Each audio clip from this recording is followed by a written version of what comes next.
ये देखिए नाजरीन, ये गैर मुस्लिम कन्नड़ा अदीब हुज़ूर पाक सल्लल्लाहु अलैहि वसल्लम को पढ़कर, समझकर, उनसे मुतासिर होकर खुद से आप सल्लल्लाहु अलैहि वसल्लम की शान में एक किताब लिखते हैं और उसे खूबसूरत नाम देते हैं नन्ना अरविना प्रवादी, यानी वो पैगंबर जिसे मैंने समझा जाना। आप सल्लल्लाहु अलैहि वसल्लम के बारे में उनका अलग ही अंदाज है और अलग ही जाविया है।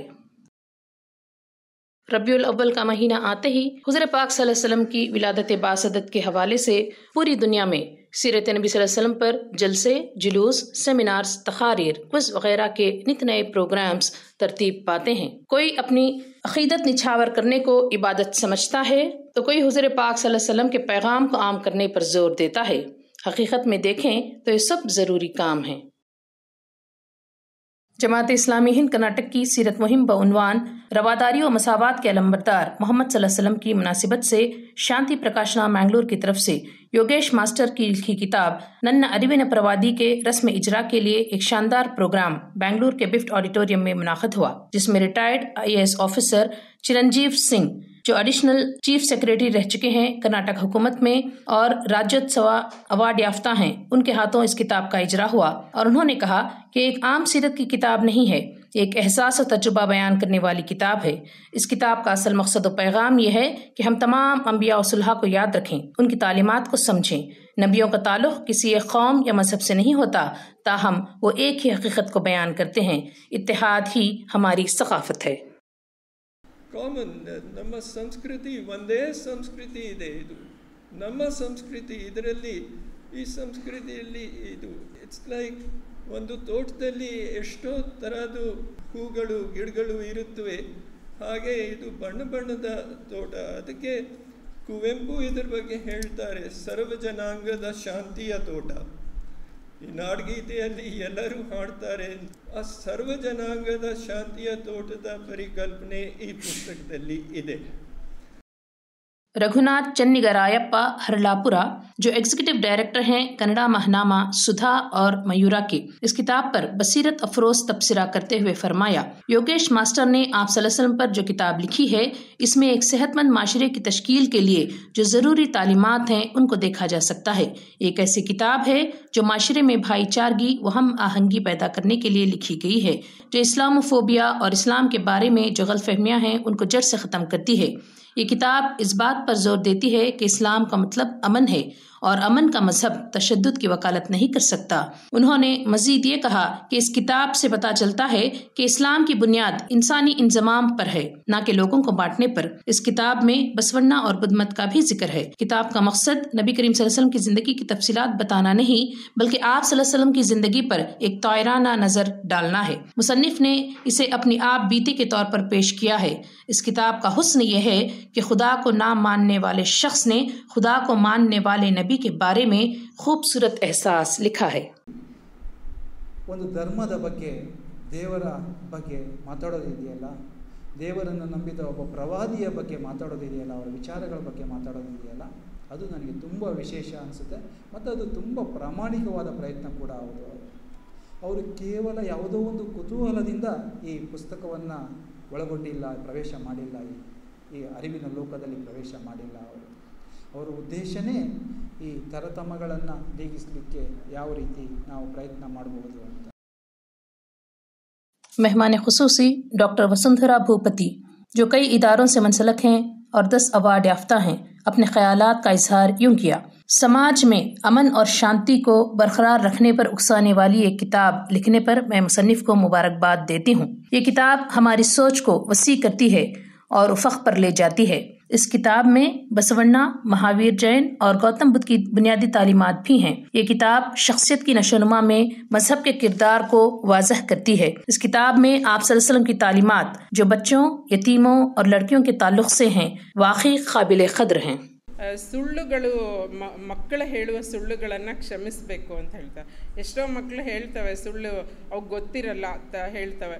ಸೊ ಅದು ಕಾಲ್ಪನಿಕವಾದ ಸುಳ್ಳುಗಳಾಗಿರ್ತವೆ. ಸೊ ಅವನ್ನ ನಾವು ಕ್ಷಮಿಸಬೇಕು ಅಂತ ಹೇಳುವಂತಹ ಮಾತು. ಸೊ ಹೀಗೆ ಇಷ್ಟೆಲ್ಲ ಇದ್ದರೂ ಕೂಡ ಮಹಮ್ಮದ್ರನ್ನು ವಿರೋಧಿಸುವವರು ಕೂಡ ಇದ್ದರು. ಏಕೆಂದರೆ ನಮಗೆ ಬುದ್ಧನಿಗೂ ಅದಾಗಿದೆ, ಬಸವಣ್ಣವರು ಅಂತ್ಯ ಕೂಡ ಹೇಗಾಯಿತು ಅಂತ ನಮಗೆ ಗೊತ್ತು, ಬಾಹುಬಲಿದು ಹೇಗಾಯಿತು ಎಲ್ಲವೂ ಗೊತ್ತು.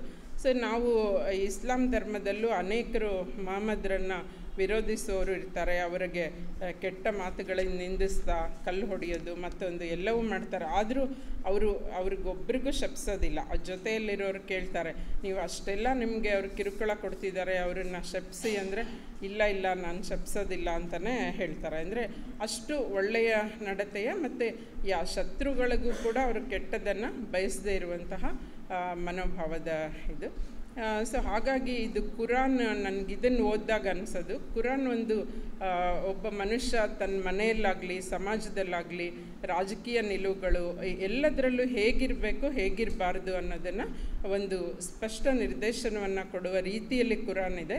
ಇದನ್ನು ನಾವು ಧಾರ್ಮಿಕ ಗ್ರಂಥ ಅನ್ನದೇ ಕೂಡ ನಾವು ಹಾಗೇ ಓದಿದರೂ ಕೂಡ ಎಷ್ಟೋ ವಿಚಾರಗಳು ನಮಗೆ ತಿಳುವಳಿಕೆ ಕೊಡ್ತಾ ಹೋಗುತ್ತೆ ಅನ್ನೋದು ನನಗೆ ಅನ್ನಿಸ್ತು. किताब के मुसन्निफ योगेश मास्टर अपनी गुफ्तगू में फरमाया, अगर दुनिया में सब कुछ अच्छा होता तो अंबिया ना आते। जब तफरीक और तशद्दुद ज्यादा होता है तो अंबिया हमें जिंदगी की तरतीब बताने आते हैं, हमें एक दायरे में रखने के लिए आते हैं। अगर हम अच्छे होते तो अंबिया नहीं आते। उन्होंने कहा कि पैगम्बर मोहम्मद सल्लल्लाहु अलैहि वसल्लम को एक सोशल इंजीनियर, एक समाजी साइंसदान, एक माहिर नफ्सियात के तौर पर मैं देखता हूँ। सिंधु भैरवी राग, जिसे हिंदू अकीदतमंदी में गाते हैं, नातों से आया है, जो मुसलमान पैगम्बर मोहम्मद सल्लल्लाहु अलैहि वसल्लम की सना में गाते हैं। इस तरह हमारी मोहब्बत और अकीदत के लिए हर तरफ से मौके मैसर आते हैं।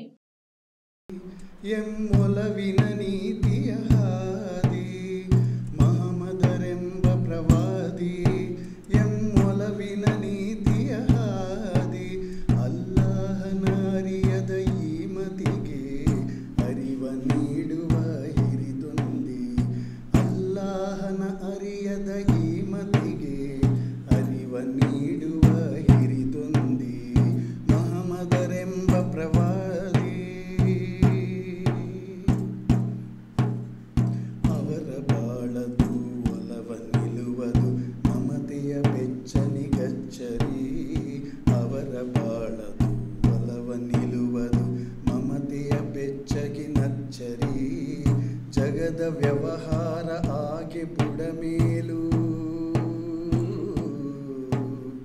ಜಗದ ವ್ಯವಹಾರ ಆಗೆ ಬುಡಮೇಲು, ನಿಜದ ತಕ್ಕಡಿ ಹಿಡಿದ ವ್ಯಾಪಾರಿ, ನಿಜದ ತಕ್ಕಡಿ ಹಿಡಿದ ವ್ಯಾಪಾರಿ, ಮಹಮ್ಮದರೆಂಬ ಪ್ರವಾದಿ ಎಂಬೊಲವಿನ ನೀತಿಯ ಹಾದಿ.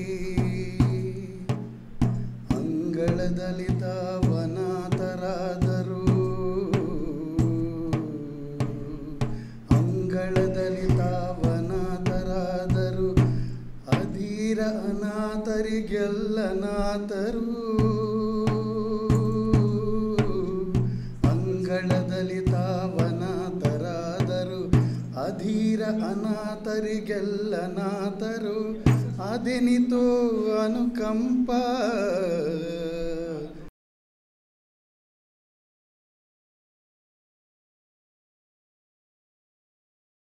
जमात इस्लामी हिंद कर्नाटक के सेक्रेटरी मोहम्मद कुन्नी शांति प्रकाशना का तारुफ पेश करते हुए कहा, शांति प्रकाशना गलतफहमियों को दूर करने वाली, कन्नड़ा बोलने वालों को इस्लाम से आगाह करने का काम कर रही है। उन्होंने पाटिल पुट्टप्पा की बात को दोहराते हुए कहा कि इस्लाम कर्नाटक में 1000 साल पहले आया था, लेकिन यहाँ के बसने वालों के लिए, कन्नड़ा बोलने वालों के लिए इस शांति प्रकाशना के क़याम के बाद ही इस्लाम का तारुफ हुआ है। शांति प्रकाशना ने 200 से ज्यादा किताबें शाया की हैं जो इस्लाम की तालीमात से आगाह करती हैं और इस्लाम के बारे में गलतफहमियों को दूर करती हैं। ऐसी ही एक किताब ನನ್ನ ಅರಿವಿನ ಪ್ರವಾದಿ है। ಶಾಂತಿ ಪ್ರಕಾಶನ ಕನ್ನಡ ಜನತೆಗೆ ಒಂದು ರೀತಿಯಲ್ಲಿ ಅಪರಿಚಿತವಾಗಿದ್ದ ಒಂದು ಧರ್ಮ. ಯಾಕೆಂದರೆ ಇಸ್ಲಾಮಿನ ಎಲ್ಲ ಗ್ರಂಥಗಳು ಅರಬ್ಬಿ ಅಥವಾ ಉರ್ದು ಭಾಷೆಯಲ್ಲಿದೆ. ಆದ್ದರಿಂದ ಕನ್ನಡ ಜನತೆಗೆ ತೀರಾ ಅಪರಿಚಿತವಾಗಿದ್ದ ಒಂದು ಧರ್ಮವನ್ನು ಕನ್ನಡ ಜನತೆಗೆ ಕನ್ನಡ ಭಾಷೆಯಲ್ಲಿ ಪರಿಚಯಿಸುವ ಬಹಳ ದೊಡ್ಡ ಕೆಲಸವನ್ನು ಶಾಂತಿ ಪ್ರಕಾಶನ ಬಹಳ ಯಶಸ್ವಿಯಾಗಿ ನಿರ್ವಹಿಸಿದೆ. ಪವಿತ್ರ ಕುರ್ಆನಿನ ಕನ್ನಡ ಅನುವಾದ, ಕನ್ನಡದಲ್ಲಿ ಕುರ್ಆನ್ನ ವ್ಯಾಖ್ಯಾನ ಗ್ರಂಥಗಳು, ಪ್ರವಾದಿ ವಚನಗಳ ಸಂಗ್ರಹಗಳು, ಪ್ರವಾದಿಯವರ ಬದುಕು ಮತ್ತು ಸಂದೇಶ, ಇಸ್ಲಾಮಿನ ಬಗ್ಗೆ ಇರುವ, ಇಸ್ಲಾಮಿನ ಸಂದೇಶಗಳ ಬಗ್ಗೆ ಇರುವ ಸುಮಾರು 300 ಕೃತಿಗಳು, 270 ಕೃತಿಗಳನ್ನು ಪ್ರಕಟಿಸಿ ಕನ್ನಡಿಗರ ಕೈಗೆ ತಲುಪಿಸಿ ಒಂದು ಅಪರಿಚಿತವಾಗಿದ್ದ ಧರ್ಮವನ್ನು ಕನ್ನಡ ಜನತೆಗೆ ಪರಿಚಯಿಸುವ ಮಹತ್ತರವಾದ ಕೆಲಸವನ್ನು ಶಾಂತಿ ಪ್ರಕಾಶನ ನಿರ್ವಹಿಸಿದೆ. ಅಲ್ಹಮ್ದುಲಿಲ್ಲ, ದೇವನಿಗೆ ಸ್ತುತಿಗಳು. सदारती खिताब पेश करते हुए शांति प्रकाशना के सदर और जमात इस्लामी हिंद कर्नाटक के अमीर डॉक्टर मोहम्मद साद बेलगामी साहब ने हुज़ूर पाक सल्लल्लाहु अलैहि वसल्लम की सीरत के गोशों को हाज़रीन के सामने पेश करते हुए फरमाया, This is a living prophet. He is the final prophet. His message is as relevant today as it was 1400 years ago. Maybe it is more important today than it was in any time in our history. We know the situations that we are passing through, so let us revisit this prophet, let us rediscover his message, and let us understand the good teachings. Unfortunately, the media and the hype and the Islamophobia that goes distorts our mind, and it creates a smoke screen. It is important that we realize the goodness in each religion. Especially on this occasion, I would like to make a plea that we should understand the teachings of Prophet Muhammad Sallallahu Alaihi Wasallam and try and practice it to make ourselves better human beings, to make our country a better country and the world a better place. अलबलाग से बात करते हुए सामईन ने अपने जज्बात का इजहार यूं किया, ಒಂದು ಸಮಾನತೆ ಹಂಚುವಿಕೆಯ ಹರಿಕಾರ ಅಂತಲೇ ಹೇಳ್ಬೋದು. ಇವತ್ತು ಈದ್ ದಿನ ಆ ಒಂದು ಪುಸ್ತಕ ಬಿಡುಗಡೆ ಕಾರ್ಯಕ್ರಮಕ್ಕೆ ನಾವು ಬಂದು ತುಂಬ ಸಂತೋಷವೂ ಆಗಿದೆ. ಜೊತೆಗೆ ಇದು ಈ ಪುಸ್ತಕಕ್ಕೆ ಮಾತ್ರ ಸೀಮಿತ ಆಗಬಾರ್ದು. ಶಾಂತಿ ಪ್ರಕಾಶನ್ ಮಂಗಳೂರವರು ಇಡೀ ಒಂದು ಮಾನವ ಕುಲಕ್ಕೆ ಪುಸ್ತಕ ತಲುಪಬೇಕು, ಪ್ರವಾದಿ ವಿಚಾರಗಳು ತಲುಪಬೇಕು, ಮತ್ತು ಆ ವಿಚಾರಗಳನ್ನು ನಾವು ದಿನನಿತ್ಯ ಜೀವನದಲ್ಲಿ ಅಳವಡಿಸ್ಕೋಬೇಕು.